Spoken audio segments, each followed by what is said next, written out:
Focus. Focus up.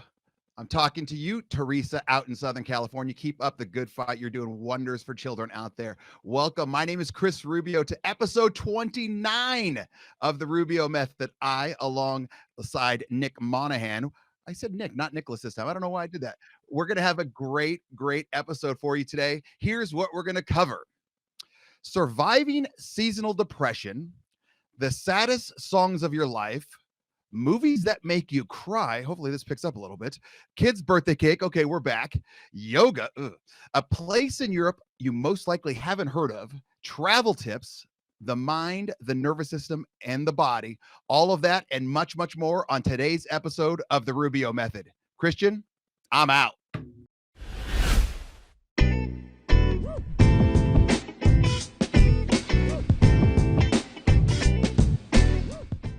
Focus up. I'm talking to you, Andrea. Thanks for always being someone that I could talk to and always listens and always fighting the good fight. Welcome back to the Rubio Method, episode 29 with Nicholas. I'll give you the professional title again. Haircut Monaghan. I see you got a nice fresh haircut there, Monaghan.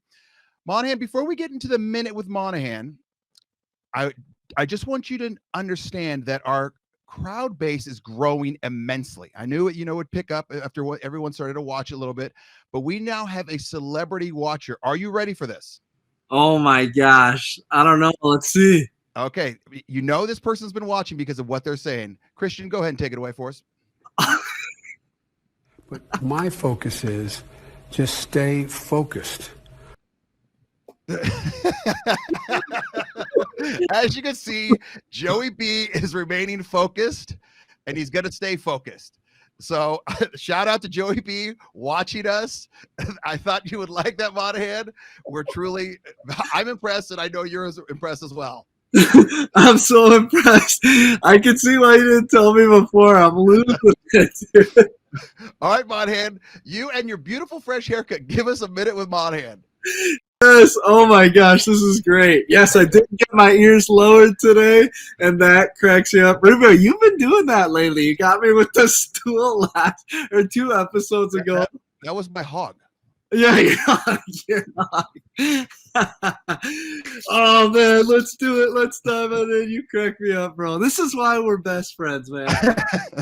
Let's dive in. We're talking seasonal depression, and when I was thinking about this episode's Minute with Monaghan, I figured we'd do seasonal depression because it sounds crazy, but those of us that live in the northern part of the country, man, it's snowing outside right now in Colorado, so it's still very much a thing, and I wanted to highlight it, and that's seasonal depression. Something that really just can kind of linger around, especially in the months of March and early April, because it feels like we should be out of it, but we can still be in this funk, and it's okay. So here are 5 ways to help fight your seasonal depression.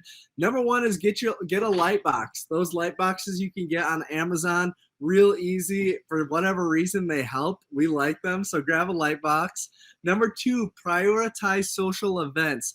Get with your friends, get with your pals, get with your family, and just be social. A lot of times when you're not focused on what's going on outside, then that's when you could feel even better.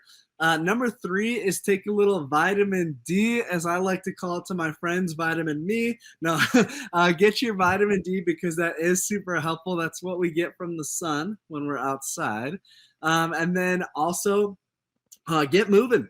Go exercise. We talk about it a lot of exercising. There's a reason why I'm always hammering that, because that's such a quick fix to feeling better. And last but not least, of course, I always want to stress, talk to a therapist if you need it. If it feels like the seasonal depression is way too much for you to handle, you've done almost everything you can, get with a therapist, talk to a therapist, and get some help, even if it's just one conversation.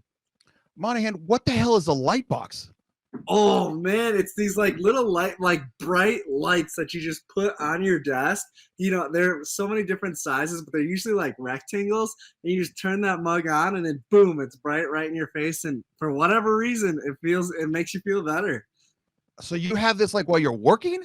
Yeah. That's why it's so bright right now. It's because I actually have 2 light boxes cooking, and it makes all the difference. It makes your surroundings so much bigger or brighter. I want to give a shout out to my guy, Scott Bird. He was my strength coach at Mizzou when I played football. He was the one who told me about this 10 years ago, and it's been hitting ever since. Okay, Monaghan, you're going to provide a little link that we can put out on social media so everyone can find it. Obviously, you guys are doing a great job checking us out on ngbn.tv, YouTube, Spotify, Amazon, Google. What do we else we got? The RubioMethod.com, and of course, Apple Podcasts. And obviously, if you guys have any questions, notice this little segue right here, Monaghan. You can send it into Rubio at TheRubioMethod.com. Monaghan, do you happen to have 3 fantastic questions for us? I do. This first one comes from Hotlanta from Tabitha. Thanks for coming, Tabitha. She says, what song or songs do you want played at your funeral? Rubio, when I saw this question, I was like a little bummed because I think we'll have the same answer for the first time ever. But My Way by Frank Sinatra, I want that bad boy on loop, baby. Loop. Okay. What about you? Monaghan, we partially agree. Number one, I want to go to the funeral thing. I'm not having a funeral. I'm having a party. And I actually have in my life insurance policy, like I think 10 grand put aside just for the party. And I'm not even joking. I made it a specific thing to do with that. I want My Way as well, but I want it done by Eddie Vedder of Pearl Jam. And I'm not sure how whoever survives me is going to make it happen, but I want it done. And I've already told people, whoever survives me and doesn't make it happen, I haunt them. Yeah. So there's that. I love it. Just like that lady haunted you in that one question a long time ago. We were pals. Homies, even. Yeah. Question number 2. You guys have joked about watching Hallmark movies, so I have to ask, what are the movies that have really made you cry? This is from Joel from Boca Raton. Rubio, hit it. What has made you cry? Number one, and I'm not going to tell you guys again, we're not kidding about the Hallmark movies. Monaghan and I have a text thread where we just share which movies to watch. There are some great ones out right now. I just saw Country Christmas or whatever it was. It was phenomenal. So yes, we watch those, and yes, I do cry at those. I would say back in the day, La Bamba, for some reason, made me bawl, especially when Bob, his brother's like, Richie. Oh, I broke down big time at that. For anyone that's above 35, Brian's song. Monaghan, if you ever, anyone that's watched that entire movie, I think it's the Gail Sayers story. Yep. If you've watched that movie and you didn't cry, something is legit wrong with you. Brian's song is one of the saddest stories of all time. Monaghan, what about you? Yeah, actually, that's the one movie that makes my dad cry. Is Brian's song, Brian Piccolo. Absolutely amazing. I can't even talk about it. I know, it's getting misty up in here, eh? Man, I love, first off, like you said, love Hallmark movies. My wife and I, man, we binge those bad boys. But the movie that really gets me teared up is the movie Miracle. At the end, when I know it's going to happen every single time, but I just absolutely love it. As you guys can see, I'm like a big hockey guy. I got hockey everywhere. So Miracle, I cry every time at the end because it's just so awesome.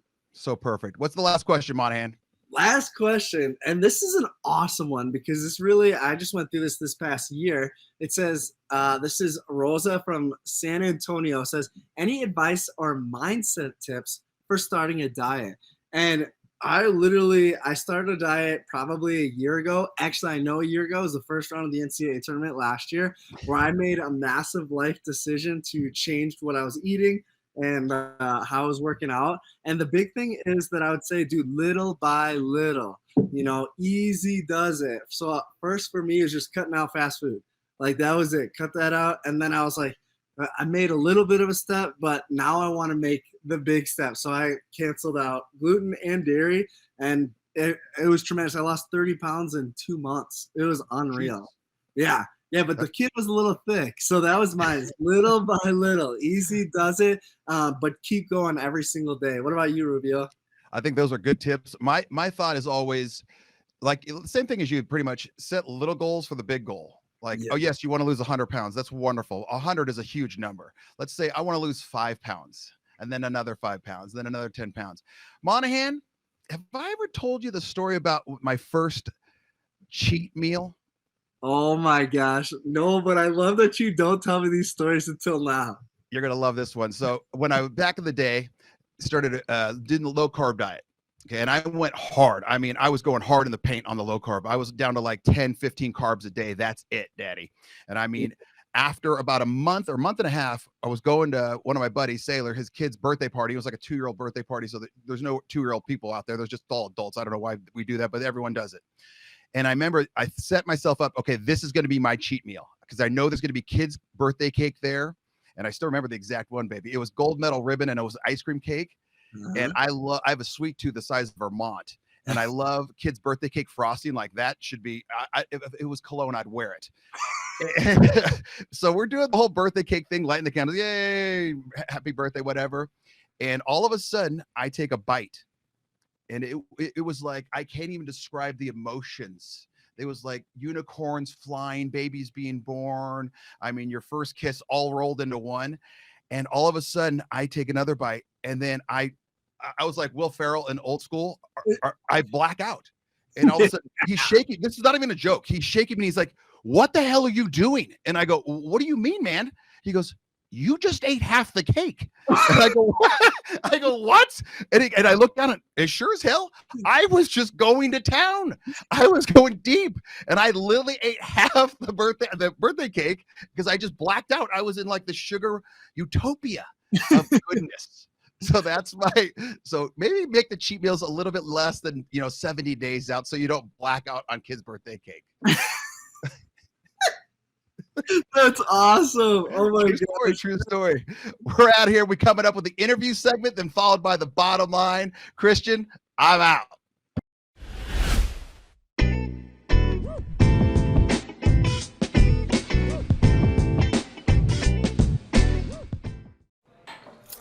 What do you think you're doing, Kevin? Was just gonna drive home. There are several warning signs present that you shouldn't be driving. Like hearing voices? Like your text-to-emoji ratio? Oh man, the selfies. Selfie, nailed it. We all have warning signs that let us know that we're probably not okay to drive.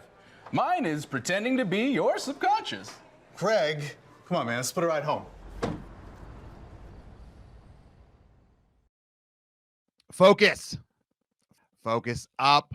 I'm talking to you, Whitney, up north. Keep up the good fight. You're doing wonders for every small town out there. Welcome back to the Rubio Method. My name is Chris Rubio. This is episode 29. You guys are doing a great job sharing, subscribing, everything on social media, YouTube, Spotify, Amazon, Google, Amazon, of course, the rubiomethod.com, and especially ngbn.tv. We just finished a phenomenal email question segment with Monaghan.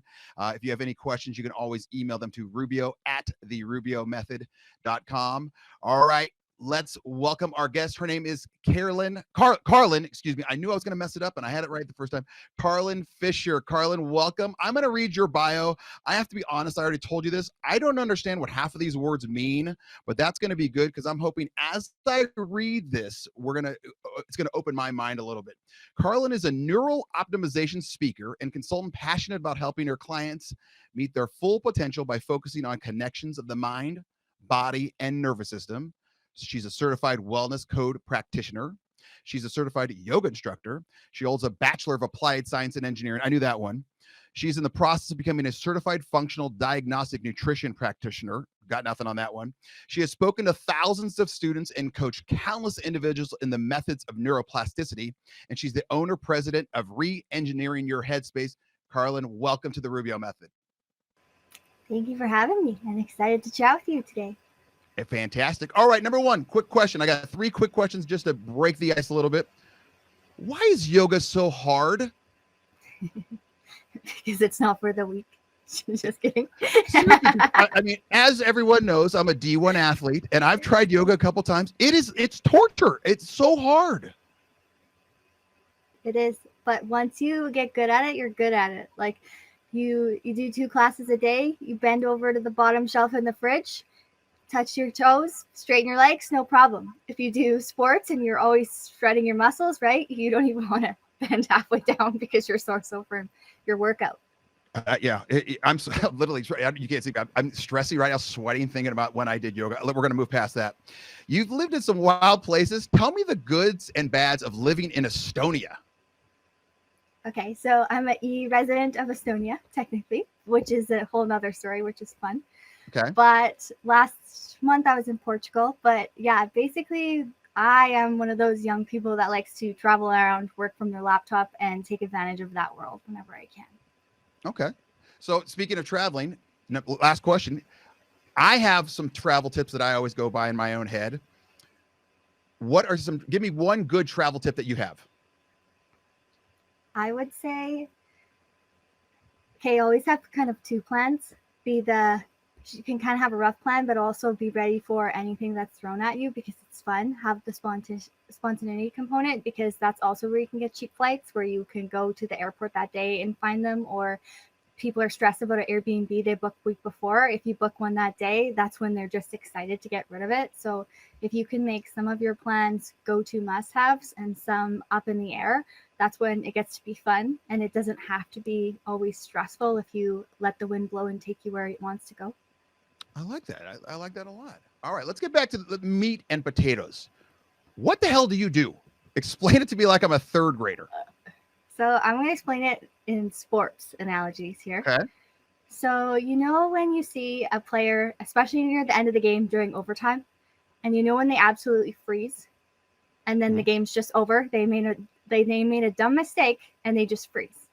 And the whole fan base says, "Oh, that was so stupid. I can't believe my player did that." So I work on correcting that with them because that's their system. It's part of their little sequence with what goes on here and what goes on with that connection that just shuts them down. So that's one thing I do. A second thing I do is I work on stress points in games. So if you look at certain components of sports, like say football or hockey, there's always points where they're going to be stressed and they're going to be high alert, right? They're going to have that high alert. And what I try to do is I try to free up as much of that energy as they can so they can go for that play. Because if you look at, have you heard that moms could lift cars off their kids if they have that burst of adrenaline? Like they can do that. Yeah. There's a lot of beautiful plays like that in sports.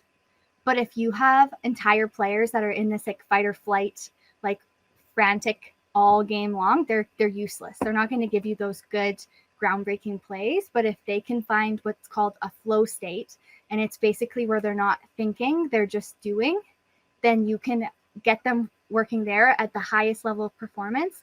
And then when they need to flip that switch and do that like sporadic move where there's certain plays, one I can think of is DJ Metcalf. It was one of the third plays of the year, or top 3 plays on Sportsnet, and he absolutely chased down I think it's Buda Baker, and that's like that is fight or flight. But he doesn't have that speed all game, or he didn't have it up to it. It's like a reaction that lets him do that. So what I help them do is really work on that, because a lot of these players say, I just try not to think before a game. That's their solution. I just don't think. But if you can teach these guys to think about how they think, you can teach them to find these two, and you can work a lot on losing streaks and winning streaks in teams and in players. Okay, that was a lot, but you cleared it up for me. That's good. Now, when I'm coaching kids, I always say one of the characteristics that I'm looking for is I like them when they're a little bit dumb. I always say, like, if a 4.0 GPA, I always say the 2.7 kids to 3.2s, I love them because they can read and write, but they're never overthinking things. With the way you're talking about, are you the same way, or do you want the super intelligent kid? What I look for is I like the passionate people. So like my absolute ideal client is someone that they say, I know about flow, but I don't know how to use it. Or I know about this, but I don't know how to use it. And they have the awareness to be like, yeah, sometimes I'm anxious before the game, but they're not always like this stressed little ball. That's what I would define my ideal person. And one of my clients goes, yeah, I don't take notes in college, but I'm excited for your session. So he brought his notebook and he's taking all these notes. So like kids like that are who I want. They're not necessarily like the super nerdy types, but they have that capability to go there and they're not intimidated by their mind. So would your ideal client be a man or a woman? They both have their benefits. Okay, so what's the benefits of each? I think I know the answer, but I want to hear you say it. I would say sometimes I think it's not always true, but women have a very self-improvement-y component to them sometimes. So like when you talk to them, they always really want to tap into that level. Whereas guys, I find they simplify things, but depending on the client, guys are harder to break their wall down. Once it's down, they're more open, but women are more open to it. And sometimes, depending on them, they're not aware.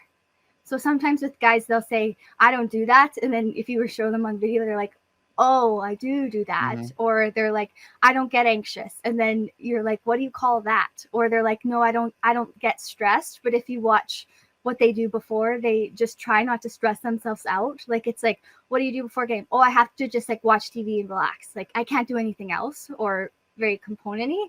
So it's kind of tapping into that world, and every person's different, but it's really breaking through that ground. You seem to be very similar to me, and from what I've read and what I watched on your videos and stuff, you're more of a bottom line, just like you'll have no problem calling out a dude. Like, no, you're wrong. Here's let me just show you how big of an ass you've been. And am I right on that one? I think I'm more call outy in videos, I think, for general, but I think it's fantastic. With people, I will call them out, but my dad does say you need to add a little more fluff, like sometimes make it more exciting. But I'm like, well, it's not like, you know how you're like, oh, that's okay. I don't like when Sportsnet, they completely tear the guy apart. But I think if you're going to add benefit to it, it's like, no, this can be better. Let me show you how it can be better, because you're hitting your head against a wall over and over again. And I don't think that's fun for you. Yeah, it's real simple. If you'd like to get better, here's the way to get better. If you choose not to do this way, well, then you're not going to get better. It's a very clear line. Yeah. And I think it's finding, like, what I do this with myself too. It's finding out what they're consistent at, that they need to be inconsistent at, and what they're inconsistent at, that they need to be consistent. Because a lot of the times, if you ask someone, they're trying super hard, but they're doing the same thing over and over again, and they should not be doing that thing. So you need to find something to make them consistent at that would have a better outcome. Okay. Christian, did that confuse you, the whole consistent to inconsistent, consistent? Because that confused me, but then I think I got it. So that was very good. I like that line. That's a good line. We're definitely going to cut that one up. Tell me about your new online courses. Christian, well done. Christian's a liar. He said he got it 100%. You're such a liar, Christian. Tell me about your new online courses. So my new online courses are based to help you dive into this world. The first one's just a sneak peek, and the second one is more advanced over a length of time. But the beginner one is just to make you think about how you think and dive into this world and get past the basic anxiety, basic mental health, basic sports psychology, and basic I'm not confident today, I'm not tough today, and kind of teach you that this is a system. There's a sequence, just like if your offense passes to your defense, who passes to your goalie, and you go back and forth, right? Like, you're always playing with that team aspect, whatever sport you play.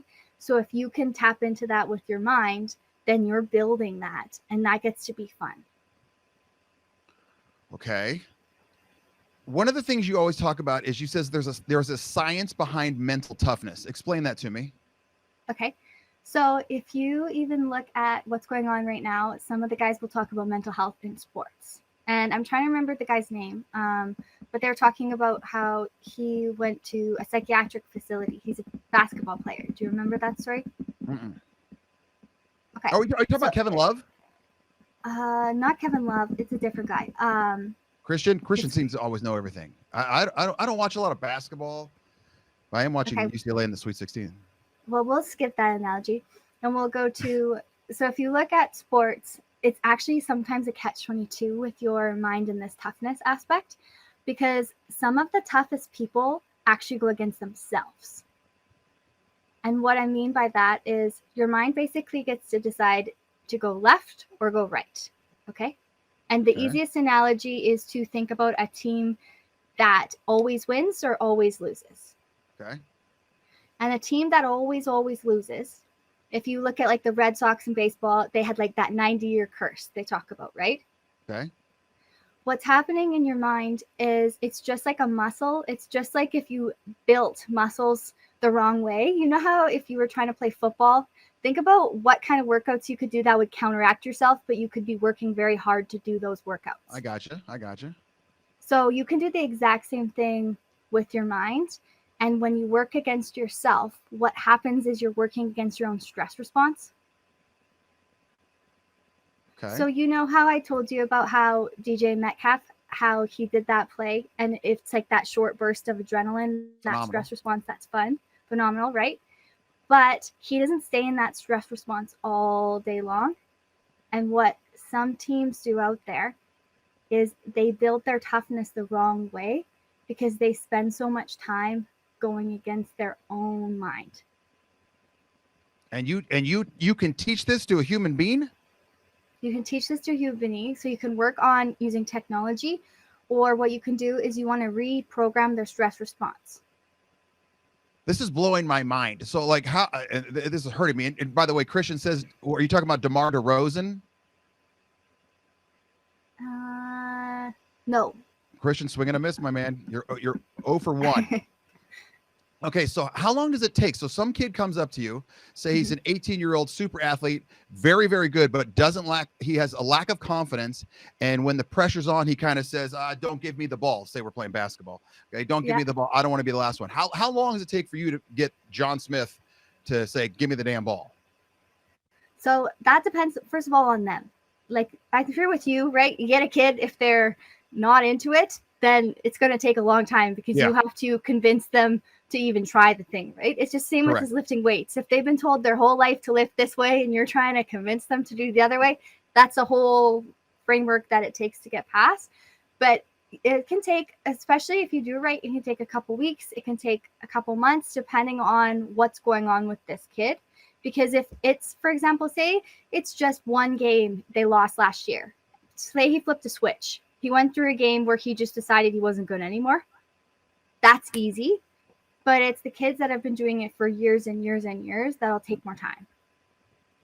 Okay, so say you're working with a kid twice a week. They're taking your online courses, or you have an individual appointment with them via Zoom or whatever. How long would it take? I mean, because that's everyone always would say like, oh, I'm going on this diet. How long is it going to take me to lose 10 pounds? How long is it lose my 100 pounds? How long is it going to take for you to get some 18-year-old kid to get some confidence? I would say to be at like the peak where he can see the result about 2 weeks to a month, but he's gonna have but he's gonna have to put in the work every day. Like, it's not just meet with me twice. It's like, do this for 20 minutes a day, like it's the same as working out.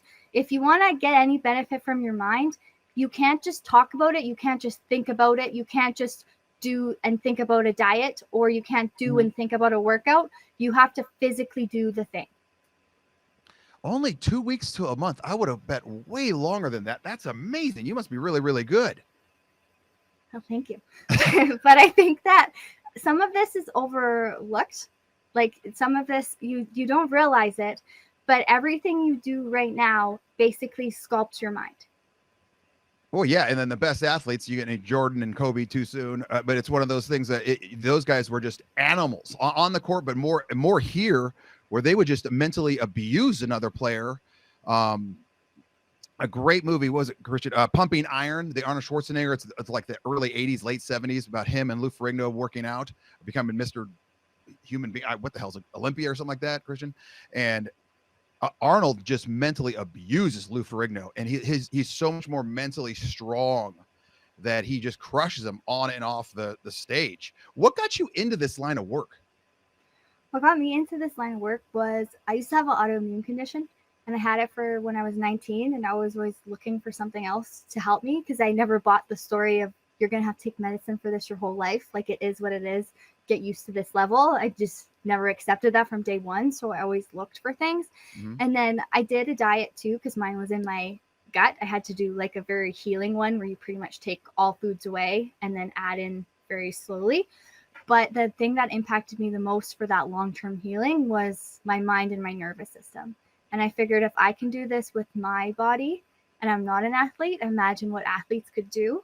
Or I just was like, as I watch sports, I see plays and I notice things. I see, yeah, that's a good play, but I don't necessarily look at their hands and their feet all the time. I notice their nervous system, like, oh, that guy freeze, that guy did this, that guy did that.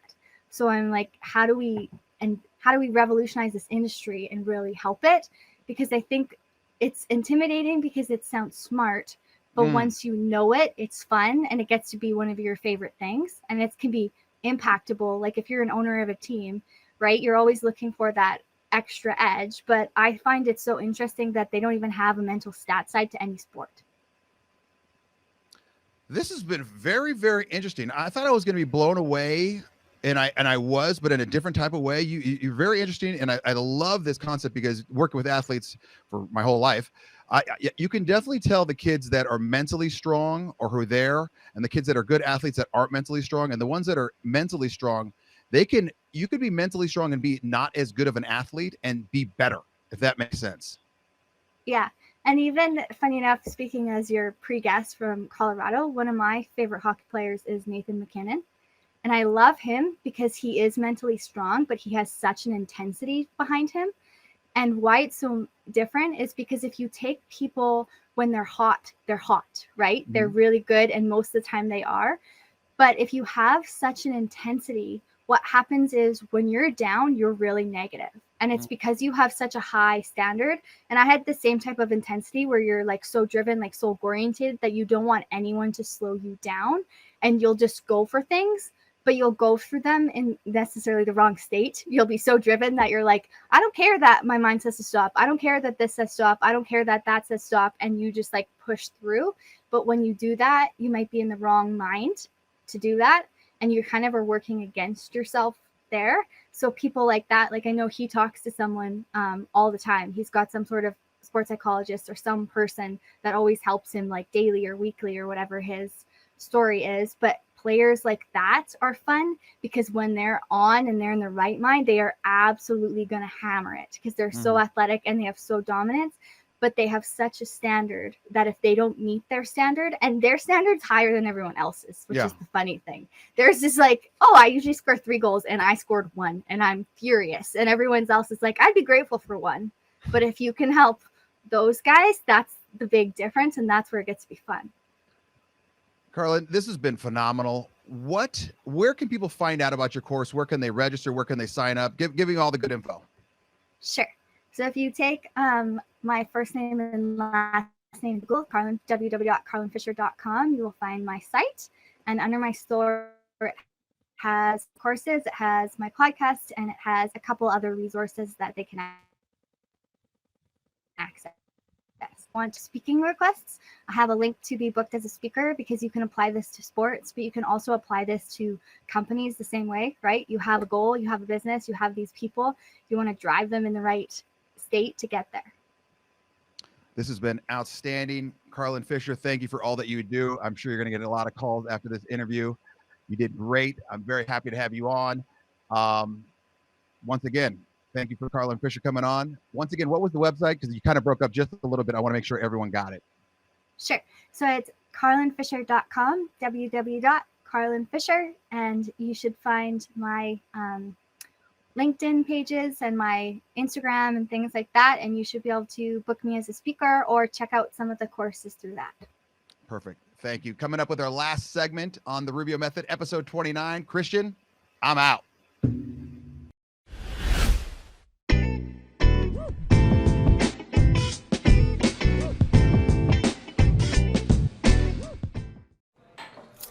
What do you think you're doing, Kevin? Was just gonna drive home. There are several warning signs present that you shouldn't be driving. Like hearing voices. Like your text-to-emoji ratio. Oh man, the selfies. Selfie. Nailed it. We all have warning signs that let us know that we're probably not okay to drive. Mine is pretending to be your subconscious. Craig, come on man, let's split a ride home. Focus up. I'm talking to all the middle school students out at St. Mary's Middle School. What's going on, guys? I love speaking to you last month. Keep up the good work. And you also keep up the good work of sharing and subscribing on YouTube, Spotify, Amazon, Google, Apple, therubiomethod.com, and of course, ngbn.tv. If you have any questions for myself or Nicholas Monaghan, you can email Rubio at therubiomethod.com. Back to the bottom line. What is the bottom line? The bottom line is everything that you should have learned without even realizing you learned it. Number 1, don't forget to season up your life. Like what Monaghan was talking with his Minute with Monaghan, he gave you 5 pointers to make sure you don't get into a funk, especially March and April, where everything is supposed to be blooming. But if you live up north, sometimes it's still a little bit colder. Like he said, it was snowing. So 5 ways to season up your life so you're not going through depression. Number 2, whenever you challenge yourself, always set a reasonable goal. This goes back to the weight and the ice cream cake eating story. Maybe don't go 45 days without a cheat day. Maybe only go 20 so you don't eat half of a kid's cake at his birthday party. Number 3, being tough is not just acting tough on the outside. That's what Karlyn was talking about with all that mind stuff and brain stuff and neurons. She was a lot more eloquent and smarter when she was saying it, but that's basically what she was talking about. You got to make your mental side even tougher than your physical side so you can be the best athlete possible. All right. That's a wrap for episode 29. Christian, I thought this was a great episode. I really liked it. We had a good time. Shout out to Nick Monaghan and Karlyn Fischer. This is a wrap. Christian, I'm out.